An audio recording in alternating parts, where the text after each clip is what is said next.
unpacking the ICE-involved shooting in Minneapolis. A House hearing dives in deeper to the Minnesota fraud scandal. And we're looking at the LA wildfires 1-year anniversary and what anyone has learned from it, if anything. All of that and so much more today on 10-Minute Drill. Everybody get up, get up. The story of America is the story of an adventure. I can hear you. The rest of the world hears you. We are a nation under God, and I believe God intended for us to be free.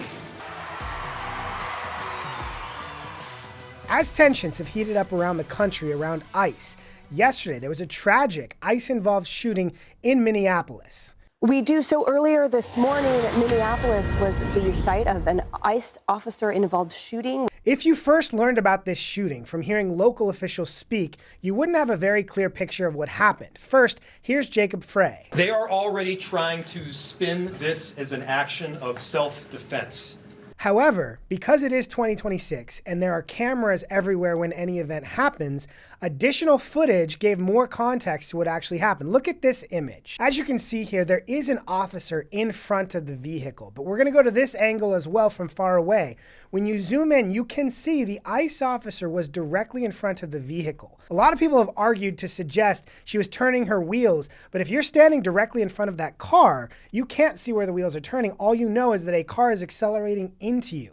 This is a tragedy that anybody would ever be shot, but it also highlights the fact that context matters. It does matter that this ICE agent saw a car coming directly at him, a deadly weapon, and took action here. And the bullet holes in that front window debunk a lot of what critics are saying is an ICE agent simply killing an American. But if, again, you go back to those Minneapolis officials, particularly Mayor Jacob Frey, To ICE, get the out of Minneapolis.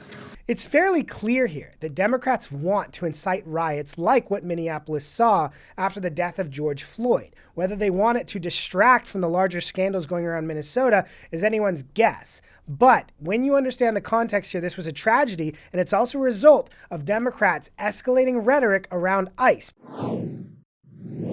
If you made it this far in today's 10-minute drill, when you have a second, please go in and leave us a rating or a review on Apple Podcasts, Spotify, anywhere you're getting your podcasts. We appreciate it. Yesterday, the House Oversight Committee held a first hearing on the Minnesota fraud scandal. The breadth and depth of this fraud is breathtaking. And I fear that this is just the tip of the iceberg. A major theme of this was the involvement and role of Governor Tim Walz, but also Attorney General Keith Ellison. Got it. So in other words, you're saying that there was a political incentive to cover up widespread Somali fraud. Is that right? 100%. Got it. Let me ask all three of you. Did the Walz administration and Democrats intentionally, in your opinion, overlook this fraud while it was happening for political gain? I'll start with you, Ms. Robbins. Absolutely. So that was Texas Rep. Brandon Gill talking to two different Minnesota representatives about what happened here. Another important exchange came from South Carolina Representative Nancy Mace. What role do you think Tim Walz and Keith Ellison played, his administration, in delaying investigations into the fraud? So I've outlined several things where they stopped our ability to strengthen internal controls, and they also shut down the criminal investigations by the OIG and DHS. As Democrats watched this hearing unfold, one could only ask what they might be thinking, because this fraud was incredibly blatant and it's well documented objectively by everyone from the New York Times and Washington Post to CBS News. But here's Jasmine Crockett's take. The real fraud is the dehumanization and demonization of the working class Americans and immigrants to distract folks away from corporate socialism that's happening because of the Republicans. Now, if you can't see that robbing $9 billion from taxpayers and making it more difficult for American citizens to access services like Medicaid and childcare because these programs are fraudulent and they're taking resources away from people who need them, if you can't see that that's dehumanizing to the working class, you've missed the boat entirely. But all this comes back to a theme that we've been discussing now for several weeks. We had our first episode discussing Keith Ellison and his secret recording in the beginning of December. What that recording highlighted was Keith Ellison committing to members of the Somali community that he would assist them in covering up this investigation, which is what that hearing confirmed. But Keith Ellison is not backing down in spite of all of this. Here he is on CNN. Of course, we've done enough, and we're doing more every single day. this is a political matter. This is not a serious thing. And when Ellison says this is a political matter, not a serious one, once again, you see that he's trying to downplay his role in this. Here's a tweet that he posted yesterday. Listen, you're going to hear a lot of BS from Republicans who would rather play politics than protect Minnesotans' money.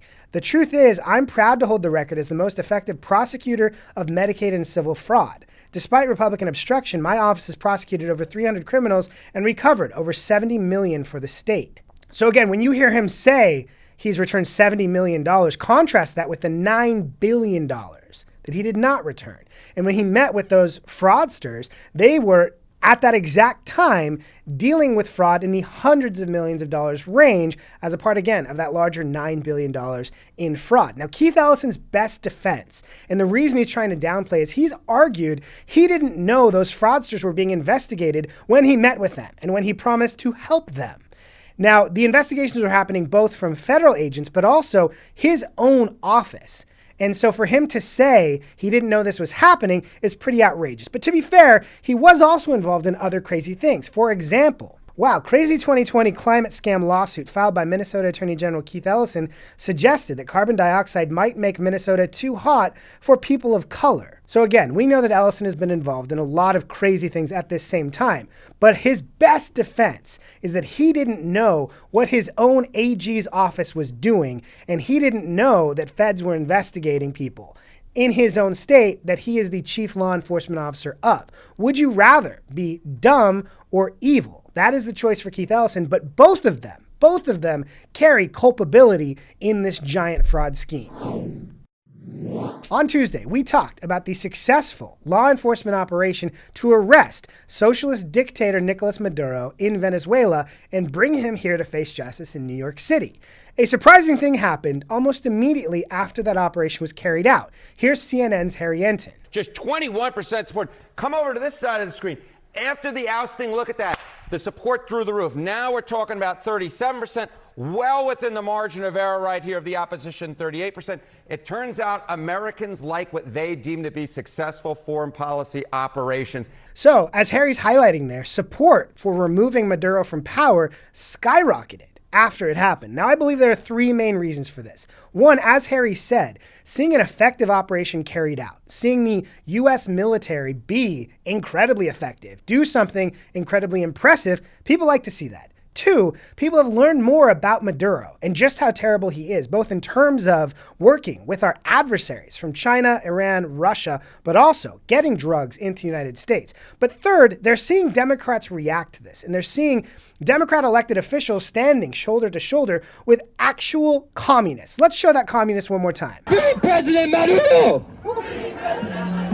Contrast this terrible reaction from Democrats and socialists with what they've seen from the administration. Here's Marco Rubio. What we're not going to allow is for the oil industry in Venezuela to be controlled by adversaries of the United States. You have to understand, why does China need their oil? Why does Russia need their oil? Why does Iran need their oil? They're not even in this continent. This is the Western Hemisphere. This is where we live. And we're not going to allow the Western Hemisphere to be a base of operation for adversaries, competitors, and rivals of the United States. Have specific oil. On Tuesday, President Trump spoke to Republicans at their annual retreat to get them ready for the midterm year to come. We've had the most successful first year of any president in history.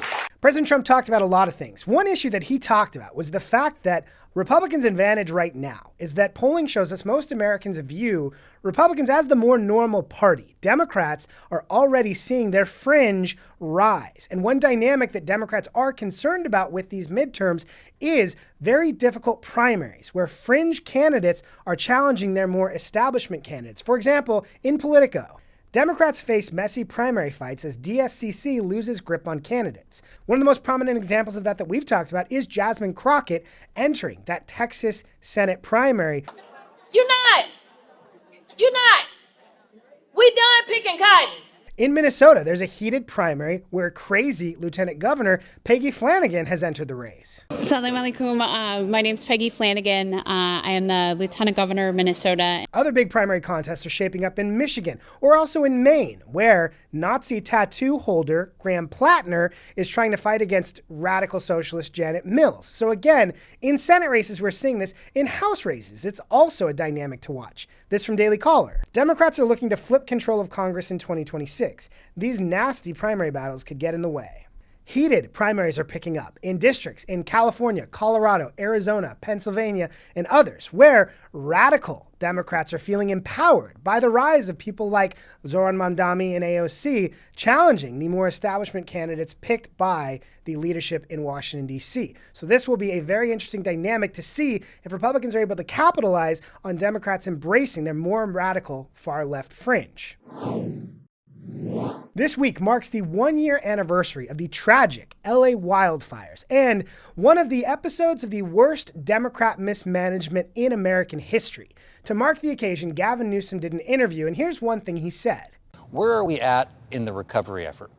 We've made tremendous progress, the fastest debris removal in American history. Now, as Gavin takes credit for that, it's important to note that that debris removal was carried out by the Army Corps of Engineers and EPA, the federal government. California had nothing to do with it. And when he talks about how they're making progress, you have to remember, not only have they not built a single house yet in the rebuild, but the permitting process under Gavin Newsom's leadership is slated to take more than 400 years for the full area to be rebuilt. This is Gavin Newsom's Leadership 101, and it's so important to remember that while those wildfires were picking up, Gavin Newsom positioned fire personnel away from one of the burn spots that turned into the fire. And also, as the fire was picking up, Gavin Newsom was not there involved helping direct traffic. He was meeting with Democrat legislators to strike a deal to what they call Trump-proof the state, spending taxpayer dollars to fight against Donald Trump. That is what they were focused on. And now they're spending this year finding whatever red tape they can throw in the way of anyone who wants to rebuild their own home.